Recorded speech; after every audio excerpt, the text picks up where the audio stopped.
Now it would seem that the rear lights on this 1983 Ford Transit have an issue that would fail the MOT. The side lights, brake lights and indicators all seem fine individually, but things get a bit weird when the functions are required all at once. So clearly it's probably a bad earth or some dodgy wiring. Now if it is bad wiring deep in the wiring loom, it's going to take an age to find, or certainly could do. So I'm really hoping that the issue is going to be a lot more obvious and easy to fix, as today's job is actually to sort out the front lights that have much bigger issues.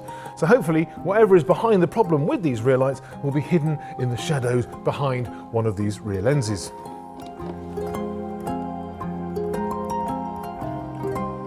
Okay. Oops. Screws everywhere. So,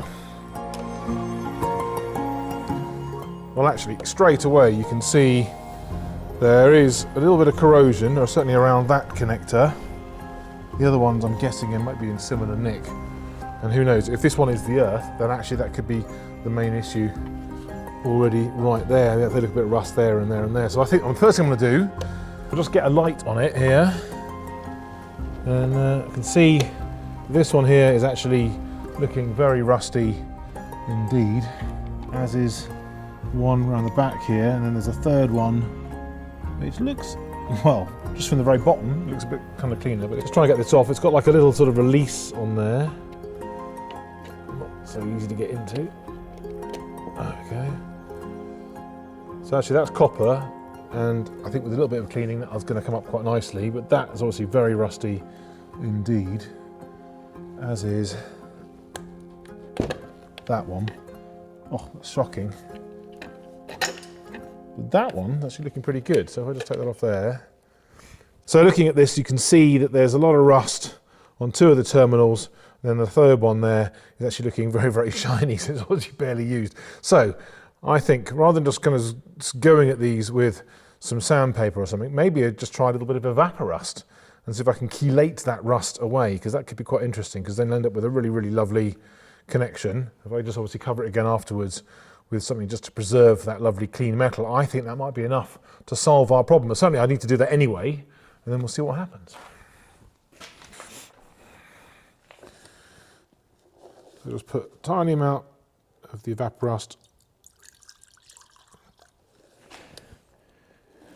into our tube there, and then just going to just drop that into there like so. Oops.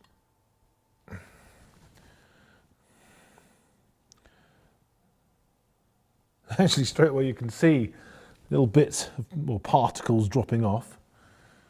Now it's about sort of 9 degrees in the workshop at the moment, so it should be more than enough for the reaction to crack on. I mean, obviously the warmer your evaporust is, the quicker the reaction will happen, but this should be fine.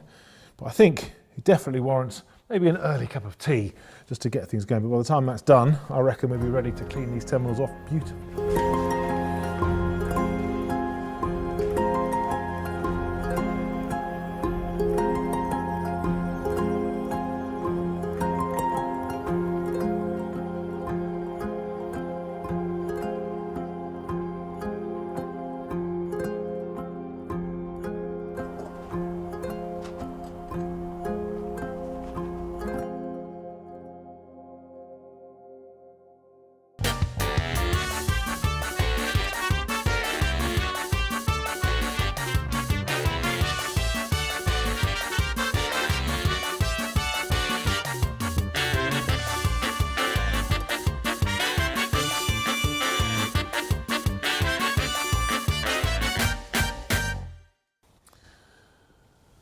Let's have a look at that. Well, actually, it's been a while. It's definitely looking a bit better. What I might do, just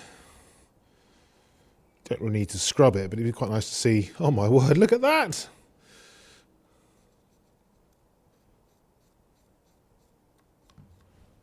That is amazing. As you can see, it's looking really very clean now, which is great. So I'm just going to basically sort of deactivate it, just wash it off with a bit of contact cleaner. And I think we're good to go. And pop it back on the van and just see if that does the trick. I'm so chuffed with that evaporust. That is absolutely amazing. I mean, obviously you now can actually see what plating is left. You can see the steel, it's nice and clean. So what I'm going to do first of all, I'm just going to grab just a little bit of contact cleaner. This will also hopefully leave a little protective layer perhaps. And then, now this terminal was a little tiny bit raggedy, so I'm just going to squish it back into shape. But thankfully, as I said, they're all copper, so there's no real corrosion or anything on there, which is amazing. I can remember which ones go where, so that one was going to go like so. And we had that one around there like so. And then this one was here. So let's pop that back in there for now. So let's just try the lights. Oops. And see if that has done the trick. Let's try the indicators. That's all good. Side lights, that's all lovely.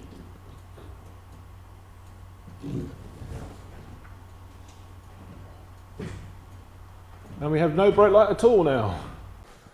So maybe I've got the wires running the wrong way. Not really sure here. So looking at that.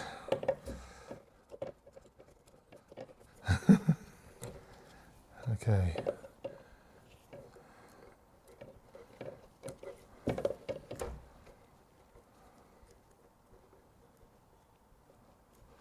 So you still have some kind of weird connection going on here. Still have a little bit of dirt in there.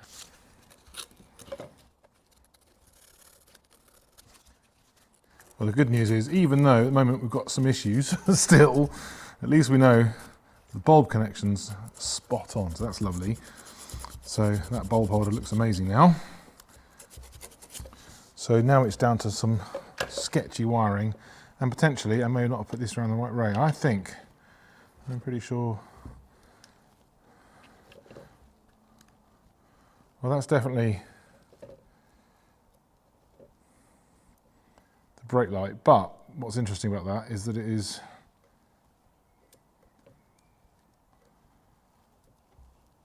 that must be earth, that one then potentially, or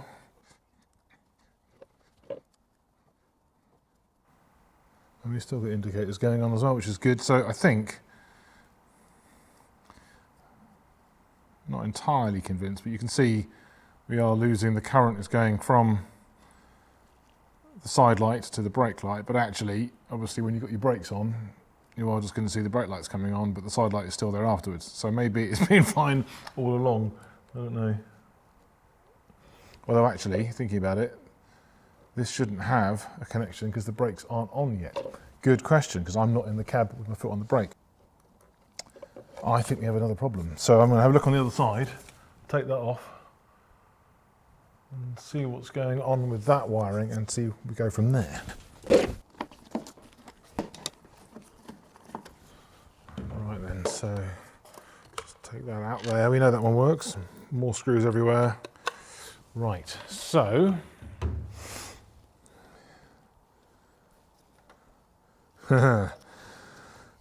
so there is a potential issue here. We have these little Scotch connectors, Scotch locks. Now, usually used a lot, I guess, in the 80s and 90s, and they're quite clever. They're IDC, so they're insulation displacement connectors. So what they do is they have like a little blade that goes over the wire, and that kind of cut through the insulation, makes a connection. Then of course you can connect up an extra wire to that, so you can piggyback a feed. So for things like a tow bar, or maybe the wiring for that, I can't see the tow bar, but maybe the wiring is still there. Maybe this is from a long time ago. There's also a little chocolate block connector in there as well. So clearly somebody has wanted to get to the feed of all the rear lights. And this could be where there's a bad earth for some reason, so maybe that's been dragged down to something, because it's kind of weird that we've got some kind of, I guess, basically the brake light on that side, I guess, has gone to some kind of earth maybe, or gone to feed. I'll check it with a meter to make sure, but that doesn't bode well. So even though I did manage to sort out the corrosion problem with our bulb holder, it looks wonderful now thanks to the evaporust. we still potentially have a bit of an issue with our wiring loom, and I think I may have found the culprit here, but I can't really get in to that, so that's going to be interesting. So I'll get the meter out and just see if I can make sense of what's going on with any signals. That's interesting. So the first thing is, I've now left the side lights off, but the brake light on, and I've just disconnected this side, and it's crazy bright, and that side was not crazy bright. But obviously, so theoretically, we should have, find a little earth here. Yeah, so we've got like 12 volts, well, more comfortable 12 volts there. And then this is obviously the earth, the one in the middle. So if I now just take that off, the whole thing off, and then basically pop that in there, like so, pop it to continuity. So if I touch on there, we've got earth, touch on there, we've got earth. So that's definitely, so the middle one here is our earth, which is great. So that works fine, it seems. And then that little one there is going to be our side light, which kind of makes sense. So this one, big one, is our brake light. So I'm wondering, let's have a look over here. You can see it's actually the side light that's on, not the brake light.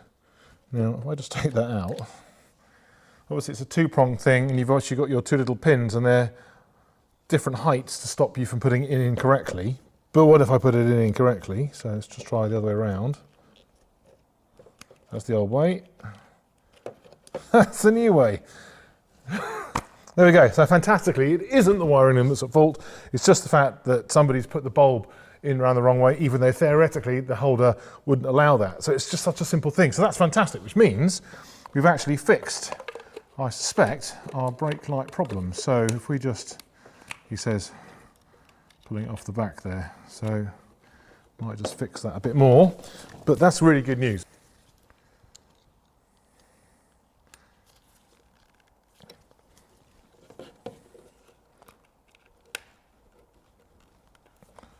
That's great. So let's put that back on there for a second.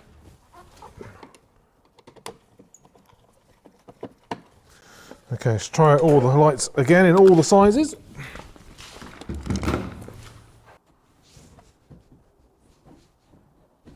Hurrah! We have a full set. Well, that is brilliant. So we now have our working lights at the back end, all the way they should do. I mean, at the end of the day, they might not be as bright as modern lights, but as long as they're consistent on both sides, they're symmetrical, that's really all the MOT man is going to be looking for, along with E-marks and all that kind of stuff. But I think we're going to be fine with that, which means I can pop those back on and then get on with the front lights, which is actually the big issue here.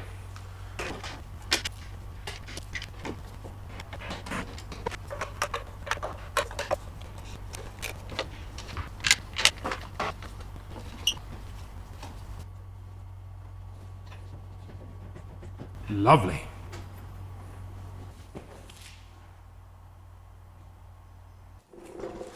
When I first showed spanners around the van, it was clear that a side light was missing and the spare bulb rolling around at the inside of the light unit was not exactly as Ford intended. But thankfully, fixing the not so sealed beam units should be simple enough. Now, in the last episode, I replaced the broken handbrake cable and skimmed the drums, so at least we finally now have a good handbrake. And with the new front pads in our tickled and tarted front calipers and some fresh new bubble-free brake fluid, the brakes are ready for the beady eye of the MOT tester. And now that I've fixed the taillights, all that's left on the MOT list of jobs is to sort out the floppy wing mirrors and get these headlights in better shape. But it would also be nice to start some of the customization work, and I think I'll do that by swapping the illuminated ice cream cones on the front for some big spanners.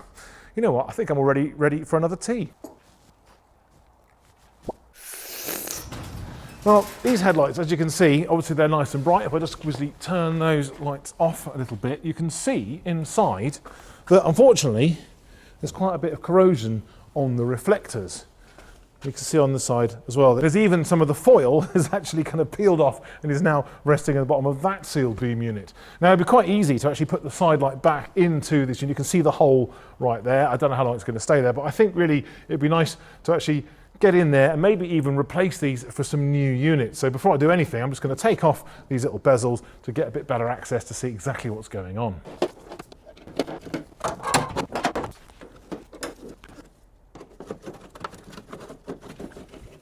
There you go. Cheeky. Oh, well, that's disappointing. Okay. Now that is a little bit weird. So, if you imagine back in the 80s, 83, you probably had like the Capri, the Escort, the Granada, the Cortina. All these cars are kind of on the road still, so they're going to be making or utilising what I think would have been a standard sort of sealed beam unit. And of course, bear in mind, you've got all the other cars being built in England that are actually going to have the similar sort of thing as well. So the sort of 7-inch thing is just pretty standard.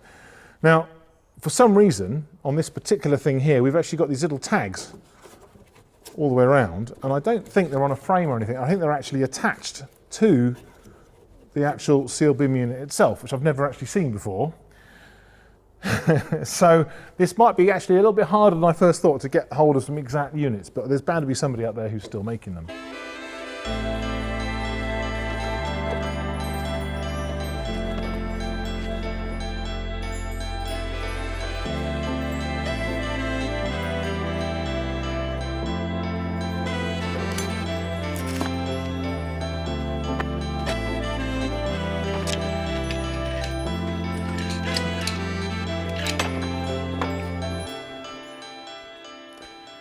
Oof, well, this is getting to be quite thirsty work. So, these are the units that we've got off our vehicle. You can see the metal tangs more clearly now.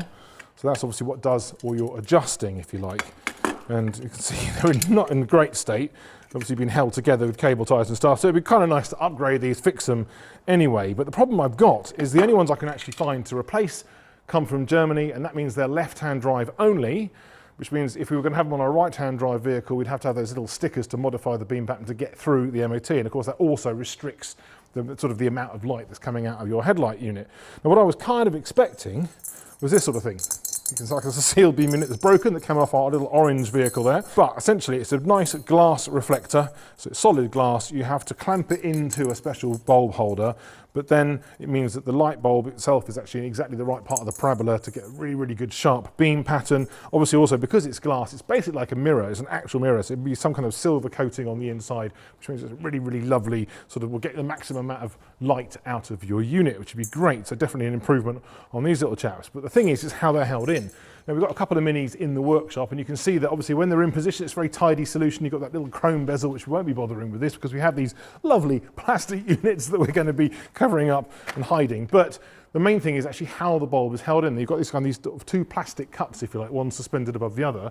And the idea is that the back half, of course, is going to be attached to the car as you'd expect. And then the front half is what clamps onto the bulb nice and tightly. And then, of course, it's got your 3 screws so you can actually adjust the beam pattern so it's going to pass its MOT, but also so you can see properly at night when you're driving along. So it's definitely going to be a bit of a bonus to do that. But the main thing is if something should go wrong in the future, then you can just retrofit anything at all, whether it's going to be just a standard incandescent bulb like the one off or orange, or you could upgrade to an LED version perhaps in the future, which would be quite nice. So that's kind of groovy. So I'm going to order all those bits in, but while I do wait for those parts, I'm actually going to turn my attention to another vitally important thing on Spanner's list. Now, Spanner's had a few demands about the interior of our ice cream van. Would you like an ice cream? It's a bit chilly for an ice cream. I'd love a couple though if you're making. I will need bowls, Ed, of course, for my nuts. Some nut bowls, somewhere to keep your nuts? Yes. How do you normally take your nuts? Hot. I like my nuts hot. Okay, so hot nuts. Fair enough. We'll find somewhere to keep your nuts, that'd be good. And of course, obviously, you've got a nice surface here, for a cup of tea or whatever. So I figured to keep this job simple, a nice, cheap and simple cup holder might actually do the job of holding both a cup of tea and perhaps the hot nuts, which would be rather wonderful. So, to that end, I need to find something that's going to be cheap enough to kind of place on the dashboard. We don't really have very much dashboard, unfortunately, so it's only about a foot long at the moment. Now, obviously, we are going to be removing the ice cream machine, and I don't yet know what's going to be going on in this area, but there's a chance that we end up sort of removing some of this, removing the sinks, and actually revealing some more dashboard. So I don't want anything that's too permanent.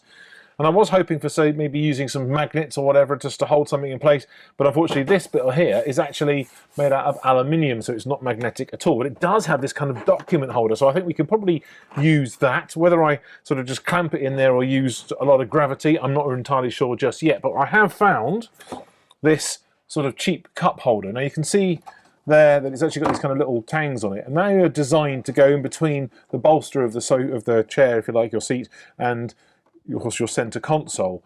So I think we might be able to trim that off, perhaps. I reckon it could go there, and of course it would fit now, which would be nice, but also we may be able to fit it and move it around a bit later on. So as long as it's non-permanent, that would be quite excellent. I've already started marking things out, because I reckon if I cut this bit of plastic off about there, then that's going to sit on that edge just there, like so. And that would look kind of smart and kind of tidy. So what I need to do now is get jiggy with a little bit of metal to actually hold this onto the dashboard.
So it's a little bit of an overkill. But it's just a bit of scrap metal I've kind of welded together, a few little bits, got some weirdy spacey things just to stop it all rocking about. But the idea is that it's just going to drop into there like so. Now obviously then I can slide it up and down along the dashboard, so if we do get some more space, it can be used kind of anywhere. That'll sit on there like so. So I still need to trim that off, and I'll bolt this through the holes there onto that surface as well. So I'm just going to drill and tap some holes and then just bolt it down, as simple as that. But the only other little clash I've got, a little problem I've got, is if I put the cup into here, you can see there's like a little area here, which is basically that little part there is just going to get in the way. So I'm just going to grind that down as well, so the cup fits perfectly, and I think a nice simple job is going to get done.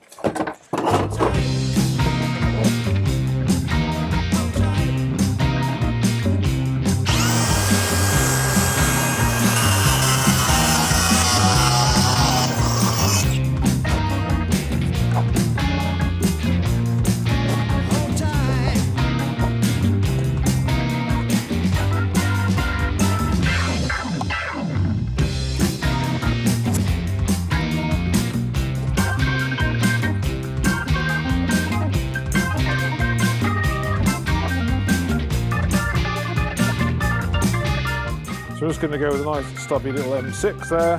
So I'll be using a 5mm drill, because obviously that's tapping side first of all, and I've worked out roughly where I think it's going to go.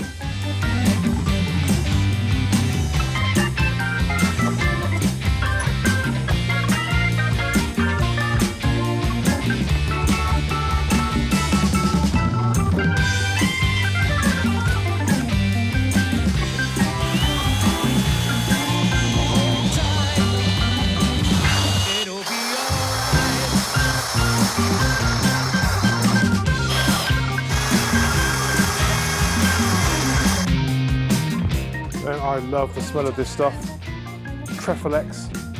Smells kind of like or citrusy, limey. Very lovely, but just basically it's cutting compound. Just like a nice goopy stuff.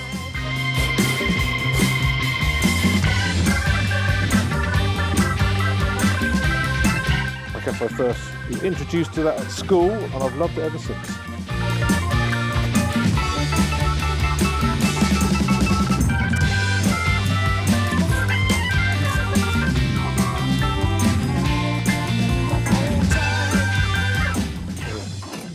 to get. So I did. Now there's a little clearance hole.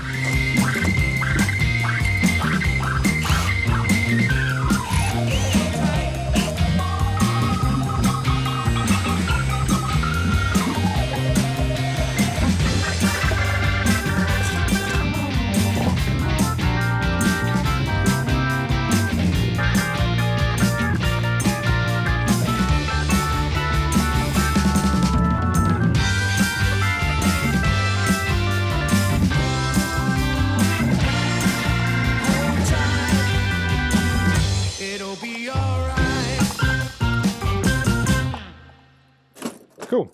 So we've now got the screws at the bottom there. It's all held together. So let's have a look and see if it actually works. Right then, it might.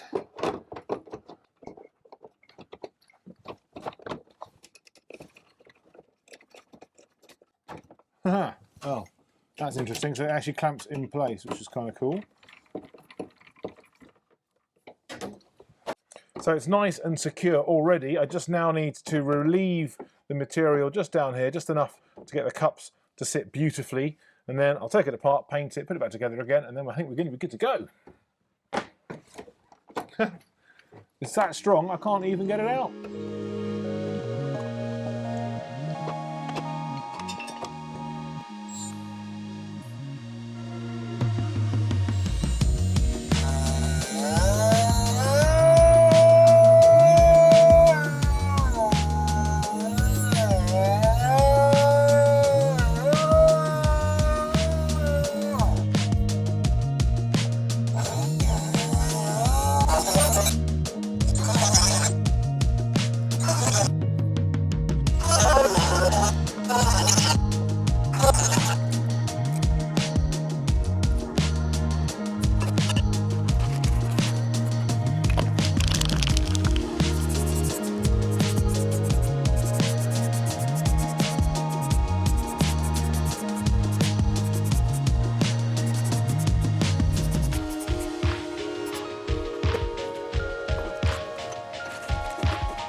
Right then, so while that dries, let's crack on with the headlights. I think those parts have just turned up. Well, they've arrived. I've got a lovely pair of headlamp bowls here. Now, they are a little bit simpler than I first thought. If I just undo, which is a good thing, of course. So just undo that one screw there.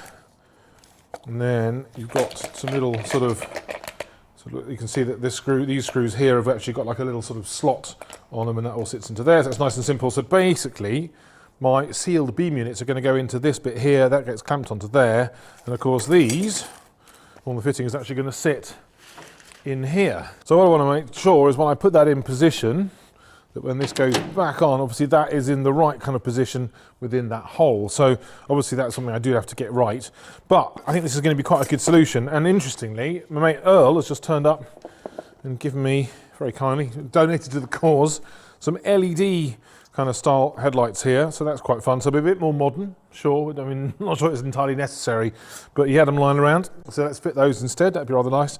So I think they hopefully should fit in here quite nicely. So and obviously they're going to be like that, like so, and then they're going to be obviously clamped on with these little tags that just go around here. So that will just hold onto that bulb there. And that's going to hold it in place in our vehicle, and then the wiring should be exactly the same. So you're going to have our sort of side lights, and we're going to have our main sort of light connections there as well. So it's going to be a nice little solution, and it means it could always go back to something more standard if we decide that the look isn't quite right for the car. But as we've got them, we might as well fit them. But I think this is a really nice way of rescuing the situation. So let's hope I can get them to fit. So when we have the headlamp bowl in its correct orientation. So you can see there's some screws here, and this one on this side actually holds it in. So that's kind of like the pivot point, if you like. And then these two screws are then going to go sort of the up and the sideways sort of movement.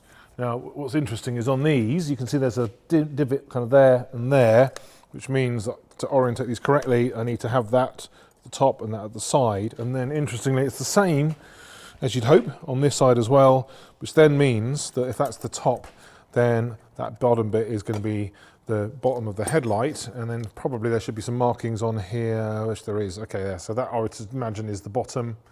So that's going to need to sit like so, and then that's going to have to sit like so. So I just need to make sure that I get everything lined up before I bolt it into place. But to be honest, I'm going to see first of all, I want to put this into the holder, and then I'll sort of offer it up and then see how close we can get to being in the right position. It'd be rather nice if it was in the right position. So these are my two sort of top and side orientations, and then obviously looking at that, looking at the wording, that's actually the top, not the bottom. So if I spin that around that way, and then I then pop that on sort of like so, and there should be on the back here. Ah, yes, there are. So you can see I'm quite close. So there's a little sort of tab here and here, another one there. So I'll just loosen these off just a little bit. It should then clamp our light unit beautifully. So just going to whiz it around just a bit more. Looking a pretty good place to start. So just do those up a little bit.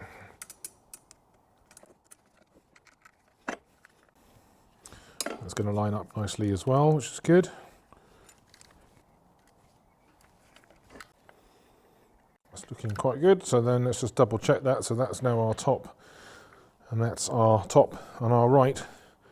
So we're good. So I think if I just do this up better, then at least we know that these are in the right position. It's going to be nice and strong. And now I need to somehow get this to attach in here in the right orientation as well. So we've got our right and our top. That's going to go in there to match the holes. We'll take that out of the way. So I need that to sit in here like so. So now it doesn't quite fit into position at the moment because of these little things on either side. Now I could obviously just cut them off, bend them out of the way, or I could just modify this nice soft plastic part, because actually it doesn't have to be watertight if you like, because of course that light unit's just going to be sat sort of levitating, and it's already sealed anyway completely, so I think it's going to be pretty impervious to water. One thing I've got to worry about is that my little electrical connection here isn't going to fit through that hole, so I'm going to make that hole bigger. So we'll start there.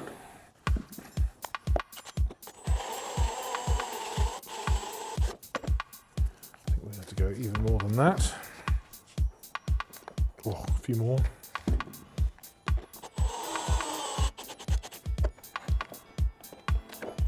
Lovely. So, in fact, it's pretty tidy, but let's just give it.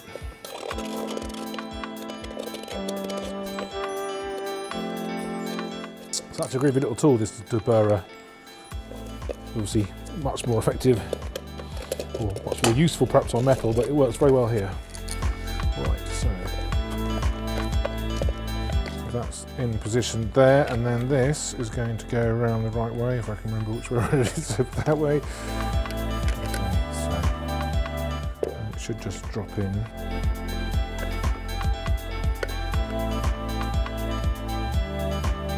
Right, so now our light unit is safely in its holder, and actually while we're here you can see there's a little hole on the bottom here. That is actually to hold on the chrome bezel that would normally go when it's on, say, a Mini, for example, or maybe an MG. Now, we've actually then got adjusters at the top and at the side, and if I compare that to what we have here, put that back in position, you can actually see we've got an adjuster at the top there and at the side. So if I then just position that like sort of so, I'll just use one of the existing holes there. It's not going straight in. Now, it's not terrible, it's actually reasonably concentric, but it's not quite there.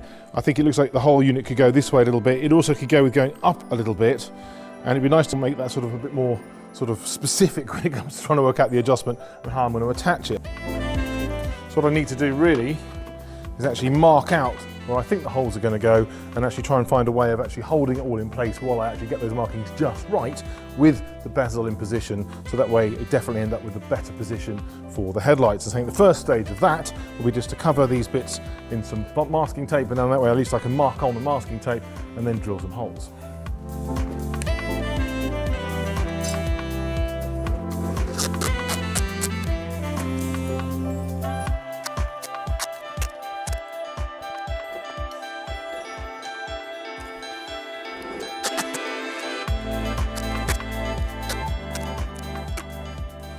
Now this could be quite a handy little top tip.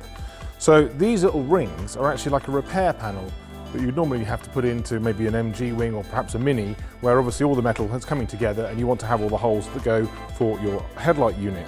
Now, they're actually not that expensive and obviously readily available. The cool thing is also they're made out of metal, so they're actually magnetic as well. So what I've actually done here is I have attached a couple of magnets on the back there, so I can then place that onto our wing, and actually hopefully it'll hold it in place. I can kind of jiggle it around a little bit and make it make sense. And I think I'll just use this bowl, so I've already started to make some holes in just to see if I can adjust things. So you have, as you can see there, you've actually got your 3 holes. Obviously it's not handed, so you can obviously have left-hand drive or right-hand drive. So I'll just pop that into position. So it's going to go about there, like so. So it obviously fits nice and flush. And then I'll then try that and see what happens. That's our top one there. Magnets are very good. Good old neodymium. Right, so a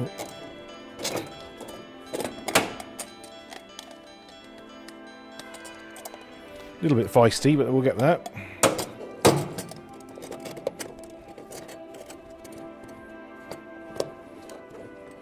It's going to go about there, like so. So let's pop that in place. Line the holes up, which is well, it's not bad, but I would say to make it really concentric, to make it look proper, as it were, I think we need it to go this way a little bit. So I would say the headlight unit needs to go towards the outside of the vehicle and also, well, up a tiny bit, but actually it's pretty good. It's pretty good. So it's really just the fact that it's obviously an issue going from one side to the other. I don't know what it's stuck on. Oh yes I do. So if we just take that off again. So you can see this little lump here, the original bodywork. Obviously that's like a bit of reinforcement around the original hole for the original screw. Now I could just cut that off or fold it out the way, but I think maybe it's nicer just to actually manipulate this new part. So I'm just going to just trim this down a little bit, make a little hole, and then that way hopefully this will then poke into that hole, but then it means that the whole light unit will go into the right place. And obviously this doesn't have to be waterproof because there's a huge great air gap anyway in between all the various parts. It's just really for tidiness, but I think this way at least it'll be leaving the van stock, it'll be leaving the light unit stock, it will just be the new bowl that's going to be slightly modified.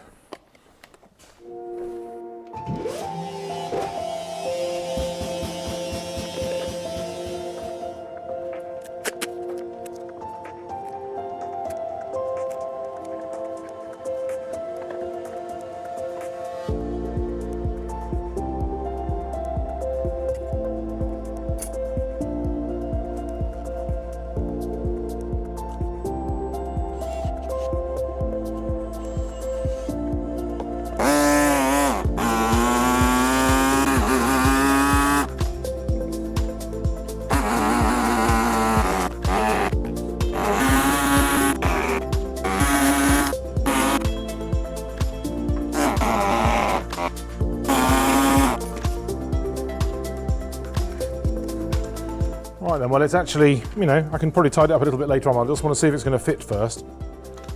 So again, get our magnet, get our everything all lined up.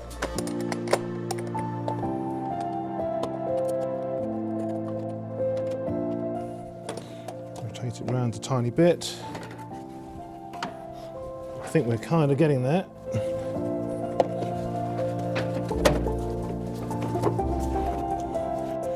Go down a bit, perhaps. I would say, once it's held in place, it's a little bit wobbly, but you can see it's definitely now much more concentric. So obviously it's slightly distorted because of the way that all the shapes move together, but essentially looking at it from directly ahead, it is now concentric, which means, if I take that back off again, if I now take this off, and I can then mark, if I can do it without jogging it, I can now mark the holes here, and it looks like we may have some more issues. So this one, I think, well, a couple of these are okay, but there obviously isn't an awful lot of material just around here, so I'll have a little jiggle around, because now I don't want to mess with that. Now obviously what I could do is I could actually just weld this ring into position, but that makes it quite permanent. And it'd be much nicer just to make this all kind of serviceable and easy to do whoever ends up having to actually maintain this in the future. So what I'm going to try and do is just nut and bolt it if I can't get away with that, even if I can't use these original holes, I mean, ultimately we're going to have to make that hole a bit bigger, and obviously that one as well, perhaps to make sure that our adjusting screws have somewhere to go. So that's one thing, but I can only do that once I've got everything in position, and I'll use as many of the holes as I possibly can, but we may have to just add them in a different place, and that'll be fine. Ultimately, this, when it was on the car, remember from the Mini, was actually held on with rivets, and it's not going to make any difference. You've got some nylox on the back, it's going to be vibration free, it'll be fine. So I just need to now mark the holes, then I can draw the holes, and I can get it all attached, and hopefully this is flat enough, we still have enough adjustment, we can finally get our lights in position.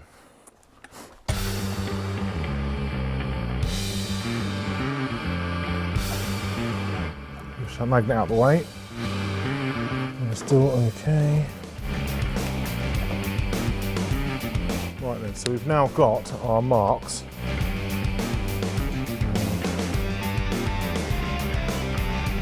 Might get away with that one. I mean, that one is pretty much where the original mark was actually in the first place, which is good. So the fact that that one is in line with the hole, but obviously actually it's not quite. So again, more drilling required, but I think we're getting there. So now to pull that off. So you can see that this one here is close to the edge, but that's fine. Actually, same there as well. This one, a bit more troublesome, but I think we're going to get away with it. So it's literally just right on the cusp. It's like a dropped bit of material, but I think that's going to be okay as well. And then this one here is also just in. So these are probably sort of 4mm, maybe sort of rivets or whatever. So I think if we use just a 4mm nut and bolt, that should be more than enough to hold it in place. And as I said, in worst case, I can always actually add an alternative hole around here. I might even do that with this one, as it's so cuspy. You might just go down there. So that'll be fine. And then I can obviously just get a couple of the ones in just to locate it, and then I can then drill the further holes once everything else is in position. So just obviously center them first to make sure that they're in roughly the right kind of place.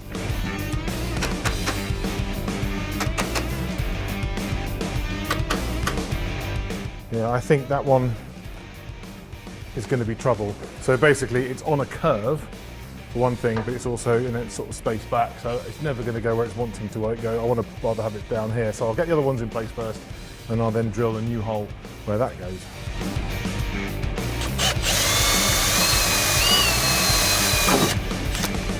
It is actually 5mm.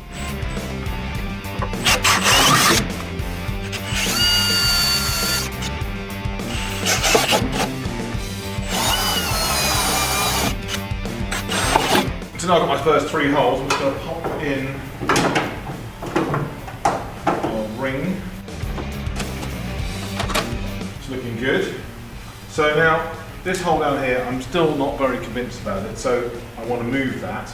If I actually look at the bowl I've got on here, so it's going to be sat like so. If I come down below that hole, that takes us from this point here down into all this mess here. So that'd be a bit disastrous. So then what I need to do is actually go up a little bit, and then you can see there, I guess, this is all going to be covering, there's a little bit of material there. So I want to just go up just a little bit past the hole, probably to around this sort of area, and that's actually, see with my finger, maybe you can't work my thumb, there's probably about 5mm of material missing there. So if I go closer up to where this hole is, of course there's no, actually that's for the screw, the adjusting screw, and there isn't one on this side. So I think the best thing to do is to aim for quite close to there, but maybe to that edge, and then that way it's not going to be in the way. I can bolt onto the bowl, and we should have no problems at all.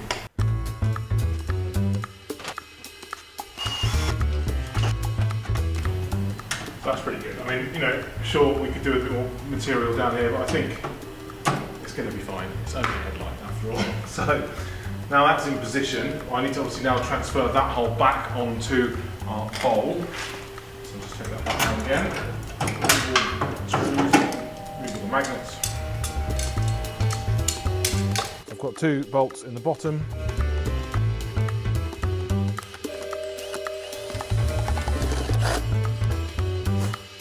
So we're now good to go. So it's getting closer. We can now take the masking tape off.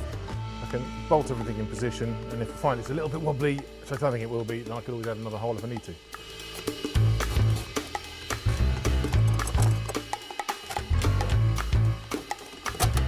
Now something else I need to do before I can actually bolt our light unit or cup into place, of course, is actually just relieve a bit of the metal where the adjusters need to sit.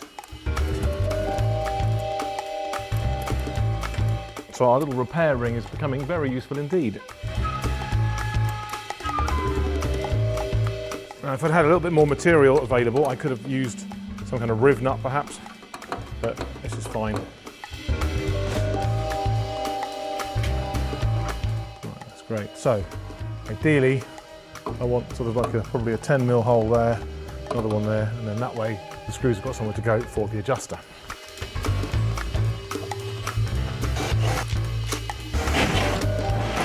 Lovely. So we've now got all the holes in the right places, so I can now actually bolt this with the cup. And I might just lob in the rubber as well, just to kind of isolate some of the vibration from the van to the headlight. Obviously, at the end of the day, it is a diesel. It's going to be a bit more rattly, so the rubber will be a bit less rattly.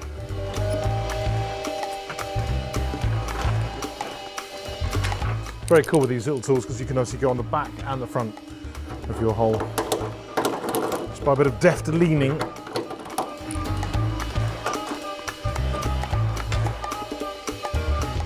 So our rubber just goes on as it did before. And again, it's not handed or anything, so I guess you can use it on left-hand drive and right-hand drive vehicles, which is cool. Now, obviously, I could put the metal ring back on, but I don't actually need to, do I? So obviously, I'm just going to go without, make the van just a little bit lighter, but frankly, I can then use it as a template for something else.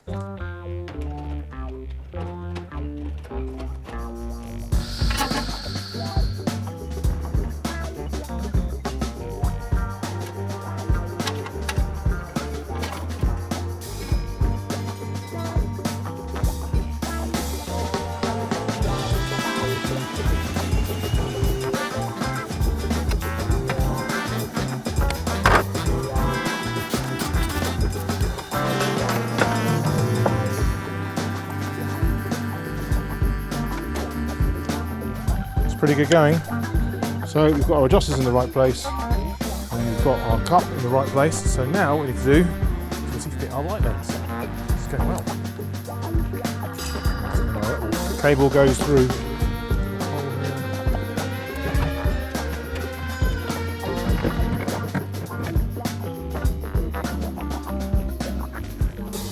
There we go. So they're in position. So let's just check.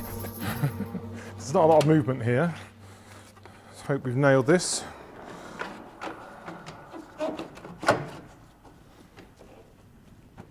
That's pretty good.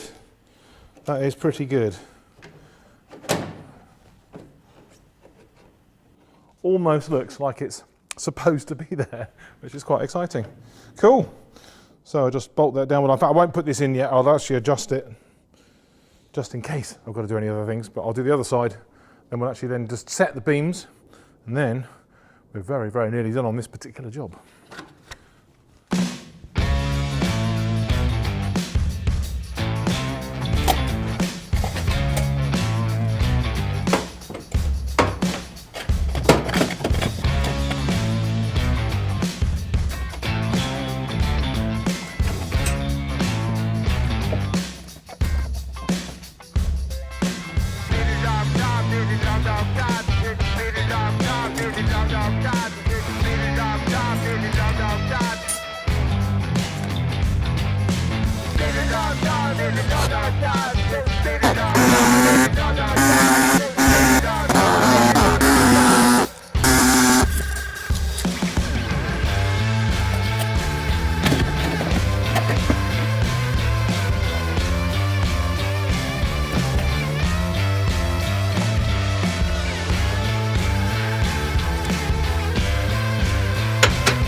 Brilliant, so all I have to do now is wire them up and then check the beam pattern.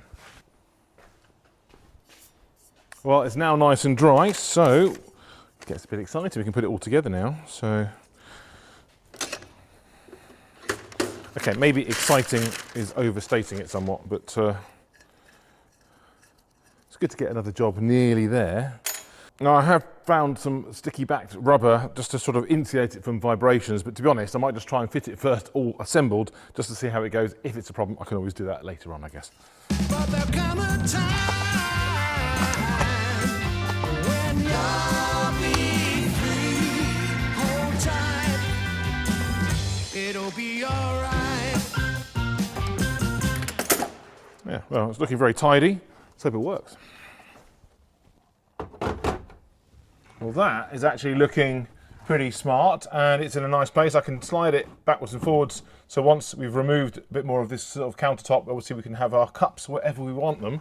But I guess the real moment of truth is, does that fit in there? Yes, it does, which is cool. I could even, of course, actually put some nuts in there as well. In fact, I could even do that with my second mug. Look at that. I mean, this is absolute luxury, isn't it? Wonderful. How could Spanners not be impressed with that refreshingly simple solution? His mugs of tea are now safe and secure, and his hot nuts will be cupped gently as he drives around the countryside. Right then, let's crack on with the headlights. Too hot, that's fire. Fire, we're catching fire. Right. So this is it, the moment of truth. So let's try. Oh, we have side lights, which is great. And then we should have, look at that, dip beam. And then let's have a look at the indicators. We do have indicators on both sides, which is kind of interesting. A little weird delay with the dip beam, that's nice. And we'll have the side light. And then we also have high beam. And with the lights off, we also have a nice complement of flashing as well. So that is quite literally brilliant news, because we now have a full complement of lights on the front of our ice cream van, which is brilliant. So the next thing I need to do is obviously clean that fuse, but actually the main thing is going to be setting the beam height itself. I need to do that against the door of the workshop because there's a nice set of parallel lines. But before I do that job, there are two other things I need to do that are kind of vitally important. Well, partly for the looks of the vehicle, but also partly for the MOT. It's not easy to miss an ice cream van. Obviously, it's got to be taller than standard vans so somebody can stand inside and serve people ice cream. And to do that, you also need a nice big serving hatch. You need to have the prices on the window. You need to have a slightly gaudy paint job, it seems. But obviously, one of the most significant things, perhaps, is the ice cream cones themselves on the front. Now, obviously, when I was having a chat with Spanners, showing him around the van, one of the things that came up is he wanted to change those to actual spanners. So I've managed to find a fantastic, huge, great spanner here. So there's actually a 50mm and a 46mm double-ended spanner. But if you look closely, it is actually pretty much exactly the right size. I think we'll go up that way.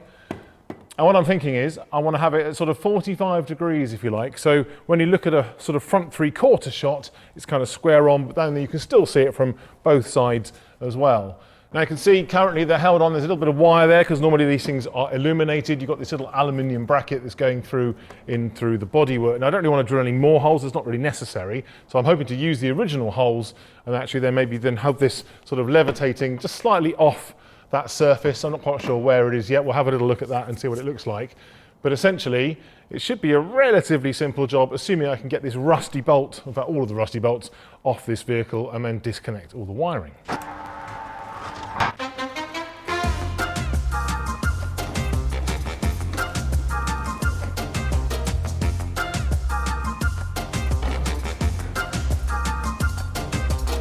Well, that is interesting. So it's actually riveted to the back of this frame here. See the little light inside there. So it's going to be difficult. I've got to get onto these things, but on the back it's kind of just like a coach bolt. And I think we're going to have some fun trying to undo that because it's all been painted on this side. It's rusty on this side. I haven't got any access with the screwdriver. So we'll see how it goes.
We're just thinking about where this is actually going to sit. I'm thinking we're going to have a spanner around there or so. If you think where this was, like so, I think if it was all the way out here, that might be a little bit too far, perhaps.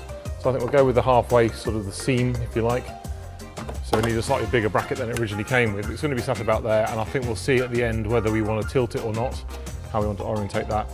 But I think that's basically the idea. And we might even go slightly prouder at the top, so it's almost not quite vertical, but sort of a bit more sort of angled away, just to make the body feel more dynamic. So I need to get some bolts, do some drilling. I've been rummaging around the workshop. I found a couple of bolts to choose from, so you can see I've got a couple of different lengths. So I've got a coach bolt kind of thing there. I've also got couple of socket cap heads of different lengths.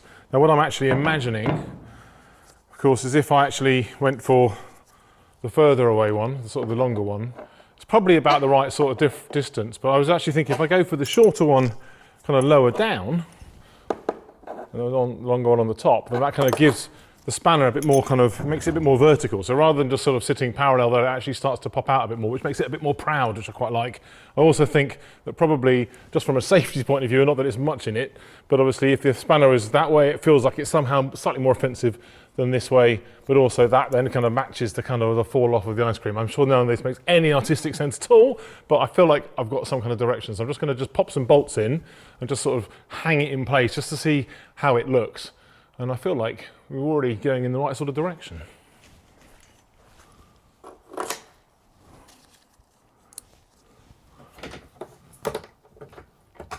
I'll use nylocks, but for now, so just getting the standard nuts there. And okay, I still haven't filled the hole for the wire yet, but you never know, I might actually back like this, I'm not sure yet. Depends on how tarty I want to go with this.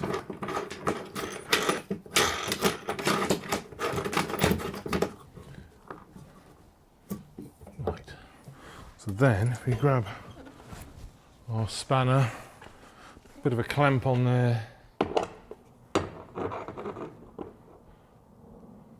Try not to drop it on the windscreen. That'd be smashing. Okay, but I quite like that. I think that's actually working quite well. So if I aim from kind of the middle of the spanner on the bolt on the back, and then again where it's actually in the middle as well, and what I can do is I can kind of tack it in place and then check it and then have another go. But I think that looks pretty cool. I mean, I could potentially angle it this way slightly, but at the moment I'm sort of looking from one side. You can kind of see it comfortably until about here. So it could come around just a little bit more perhaps. But let's have a look. Maybe that's too much. yeah, it's pretty good actually. So you can now see there. So imagine you're doing your photo shoot. That's quite fun. And then obviously when it's coming right at you again, maybe we go back that way a little bit more. So it's somewhere in between those. I think what I'll do is I'll just spot a little bit of weld on there and actually see if that makes sense. And of course, obviously the bolts and the spanner are very different metals, but I've managed to stick all kinds of stuff together by accident. So how hard can it be to do it on purpose?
Right then, it's looking groovy, so let us have a look and see how fantastic this looks.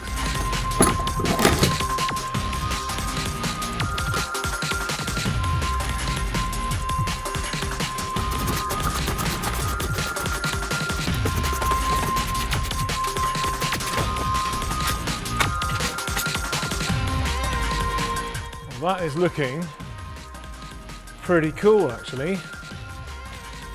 Yeah, okay, so now I've done that side, need to do the other side.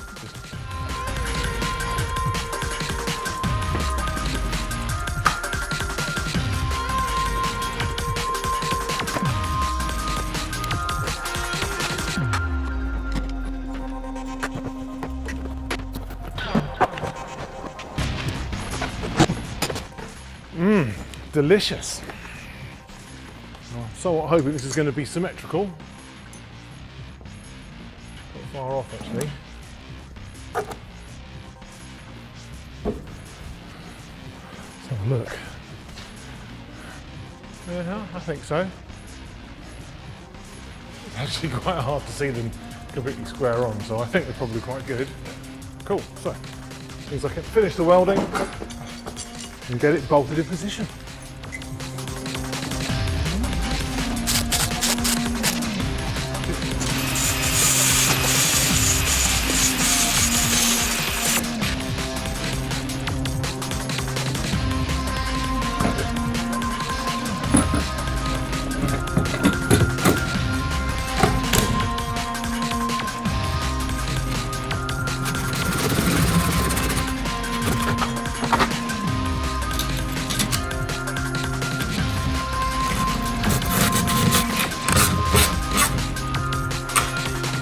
That, I think, is looking quite smart, isn't it? So, you know, they're pretty much symmetrical. I mean, it's very difficult to tell actually from looking from either side. And they're just the right kind of jaunty angle as well, which is lovely. So now, our spanners are looking resplendent. The next thing I need to do is sort out these dodgy wing mirrors because they are very, very floppy indeed. And I'm hoping it's going to be nice and easy to fix because literally, I think it's just 2 bolts on there to undo. Although they do look quite rusty.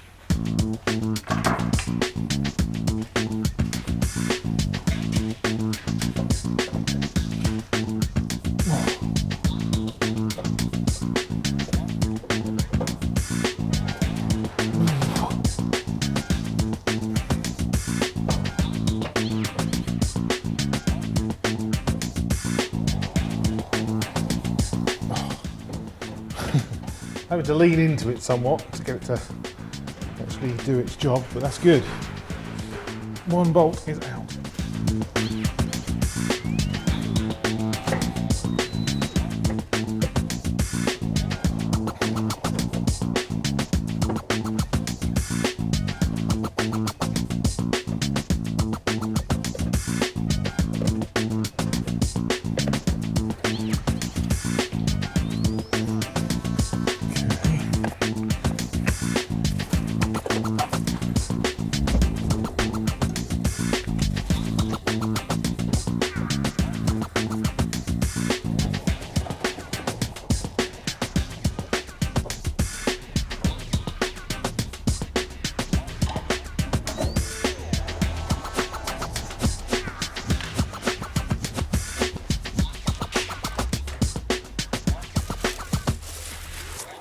Look at that, much better, wonderful.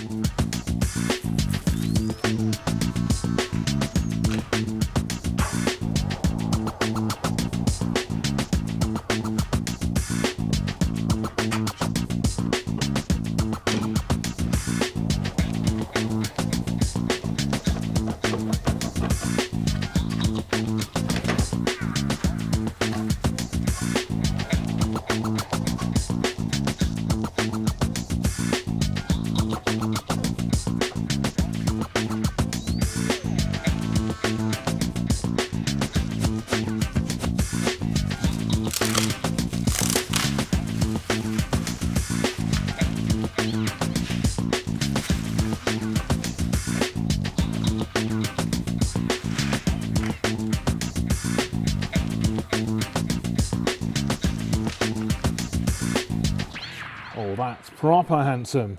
It was a nice quick job, and we now have working wing mirrors. So rather than that mad chaotic blur we used to have, we'll now better see clearly the screaming hordes of people chasing us out of every town and village on our countrywide tour. But we will be looking smarter while we're doing it, because we've now got our spanners instead of our skanky old ice cream cones. Of course, we're going to be well refreshed because we have our working cup holders inside the cab as well. And of course, don't forget, we now have working rear lights and working headlights, which is wonderful. So the last job before I can go down to the MOT station to see what else is wrong with this thing is actually to set the beam pattern. And it's quite simple. Basically, the law says you've got to have your beams dipped just a little bit below the horizon line. So basically 1.2 to 1.5% of the distance that you are away from your vertical surface, if you like. So in the case, I'm going to be using the door because it's nice and easy and it's already got those horizontal lines on it as well, but it could be anything. And the idea is you just roll the vehicle right up to as close to the door as you can, mark the center point of your lights, then reverse back out again, obviously as parallel and perpendicular to that surface as you can, and then say if it's 3 meters or so, then 1.2 to 1.5% would be 36 millimeters to 45 millimeters. So as long as the light is just that much below the horizon, then we should be good to go. The other thing, I can obviously also check the left and right orientation as well to make sure that it's not boss-eyed. But once I've done that, of course, the MOT station could do a little bit of tweaking for you if you ask nicely, but essentially we should be good to go, and I won't be dazzling people on the other side of the road with my headlights, just with the beauty of our ice cream beast.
what? I think these new lights actually really rather suit this van. Rather good. So that's it. We're ready for our MOT test, whether we need it or not. Let's hope they're still open. Well, I'm a roadrunner, honey. Beep, beep.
Oh, the light is beginning to go. I wonder if they're still open. Let's hope so.